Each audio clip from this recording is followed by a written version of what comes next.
Welcome, ladies and gentlemen. Welcome. I am St. Louis' Pastor Paul, and today we're starting a new series on evangelism. I am somewhat, I've had some experience with evangelism, and I'm somewhat successful at it by the grace of God. So I figured maybe I can share some of what I know, some of what I've experienced with you guys. But to start things off, we're going to obviously spend a lot of time in the Bible, and I'll share a lot of my own personal experiences with you. But to start things off, I just want to encourage you and to say you need to try it, okay? The Bible is meant to be studied so that it can be lived. So I find it funny as Christians, we seem to study the Bible often a lot more than we live it. And that's really frustrating. In fact, one of the church fathers, Tertullian said the Holy Spirit was chased into a book. And I think he meant a lot by that. But I think part of what he was getting at is that God is he's a living, active God that is regularly interacting with us in our lives. And instead of acting like the theists that we should be, so often we're deists, and so we just don't really expect God to do anything, and so we do a whole bunch of Bible studies, and we know what we should do, but then we don't even try to do it. And so when it comes to this series on evangelism, I just want to encourage you guys, just try it. You're probably going to fail when you first try.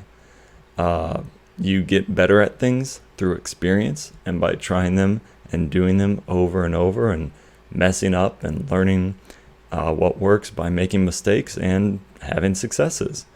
That's life. That's reality. And so some people are definitely more gifted at evangelism than others, but everyone can do it. And I just want to encourage you guys, what you learn in this series, try it.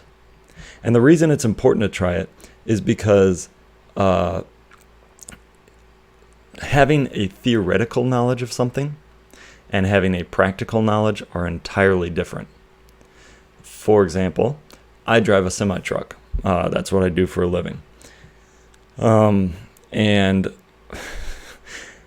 I can tell you how to drive a semi-truck. I can tell you that the trailer turns tighter than the tractor. And so when you make a turn, you're going to have to swing wide, and you're going to have to watch your mirrors to see that you don't run over cars with your trailer.